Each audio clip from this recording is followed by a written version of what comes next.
Alright, what's up guys? Today we're gonna be talking like a little bit about editing and how you can use that to not only upgrade your photos, but like also why it's such like an integral part of photography, and how like important it is to leveling up your photo game, and making your photos like pop and stand out more. Editing isn't just like fixing the colors or fixing the exposure, stuff like that. It's also like adding style. It's adding your own signature to a photo. And today I'm going to be showing you the difference between just presenting your pictures in raw and adding your own like personalized, like stylized touch. I'm not going to touch on like the more technical side of things. Like, I'll show you a little bit, but 90% of it is just going to be discussing its importance and what you can possibly do to bring your photos to the next game. But yeah, that's what we're going to be talking about today.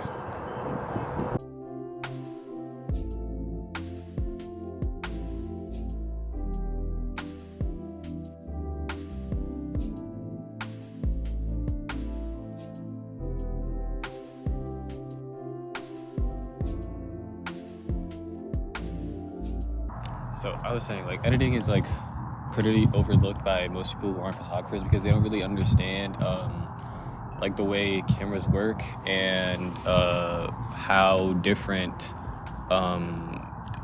versions of a photo can be based on like how you edit them, because editing can convey like a mood or a feeling depending on what colors you decide to bring out or kind of reduce and diminish in the photo. That brings out a different feeling depending on your preference, right? And so this video isn't really a how-to, as I said before, as it is more of just a discussion that editing is like so important and integral to a photographer and what you do as a person that selects a scene and creates an image and then also is able to tell a story out of that. But yeah, so we're going to be talking about like the different file types.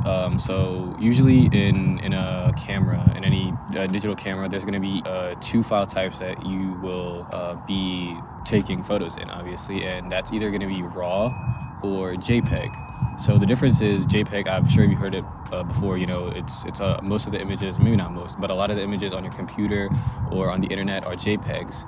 And the thing with JPEG is that it's an extremely small file size, right? So it's super compressed. It doesn't have like that much information, which makes it easily like transferable over the internet, which is why you see it on so many websites and things like that, right? Because it's just a lot faster for the data to be transferred from one place to another. But RAW, on the other hand, you don't see as much. You probably have never heard of it unless you've been talking about or know about photography for a while. And what RAW is basically as much information that your camera can get out of its sensor, and then it like pushes all of that onto the image, and then that's what you get on your SD card when you're uploading it to your computer. It's a RAW file. Obviously, it depends on whether you choose to shoot in RAW or to shoot in JPEG, but RAW in all cases has way more information and will take up more space than a JPEG.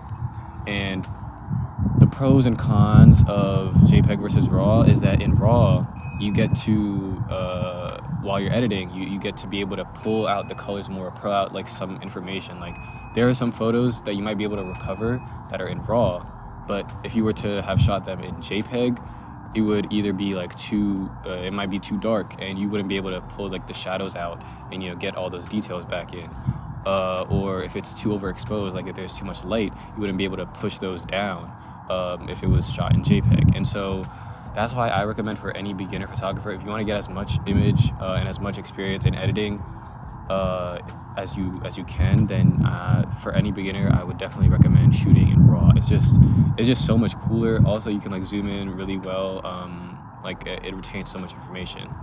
Okay, so this isn't really super related to editing, but is kind of necessary, because to be able to edit photos comfortably, you have to know how to expose your camera correctly, and to know that you have to be able to know how to use manual mode correctly, unless you figure out a way to have like decent exposure every time, like in aperture priority or stuff like that. I'd say the best method to be able to expose like as good as possible in any situation is to learn how to operate manually. And what that does is, if you have the skill of being able to edit in manual mode, then you can get like different feeling images, or you can get different effects. Like if you take the shutter down super low, you might be able to have like a shutter drag effect, or if you put the shutter like really at a really high speed, then you might be able to catch something moving that's at a really high speed, and it'll look like perfectly still in your photos. You'll be able to have more diverse shots if you master manual mode. And so what that does is not only diversify your shots, but it also makes you it allows you to be comfortable with getting decent exposure no matter what situation you're in. And so I think that's in terms of editing important above anything else. A simple analogy would be like, so I think of photography as an art, and so essentially I rely a lot on, I don't rely like crazy amounts on editing, but I say like editing is like a decent part of my process. Like I'd say it's 50% and the other 50 is taking photos. So how I view setting exposure is like picking out a canvas, right? Do I want a 16:9 canvas? Do I want a paper size canvas? Blah, blah, blah. Like setting your exposure is you want like a really high quality canvas to be able to paint your editing onto the image, right?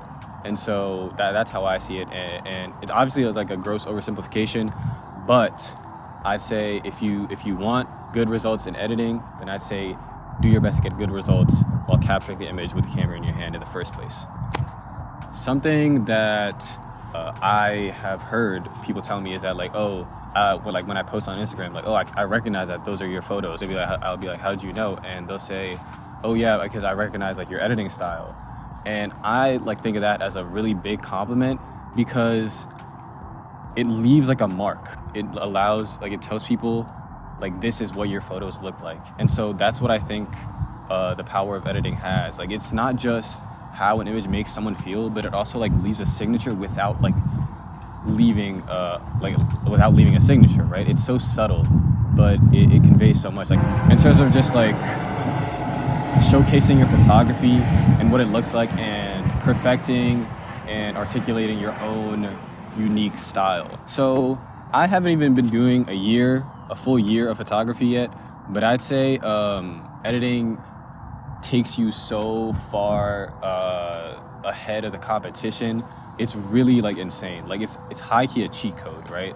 Because everyone can like grab a camera and take a photo, right? But then do people know how to color grade, right? Do people know how to change like bring out the shadows and bring out details? Do people know how to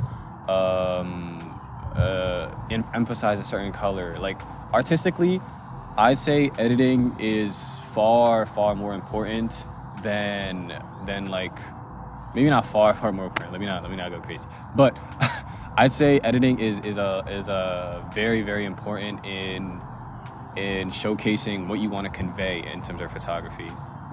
And I'd say you don't have to start from scratch at all. You really don't. There's already like a precedent for different editing styles, and I would say pick an editing style or pick a photographer that you want to emulate in terms of their editing style, and just don't try to do it with it like to a T, but like try to emulate them as much as you can. And imitation is often like one of the best ways to learn something, and I would say that it helped me like so much, right?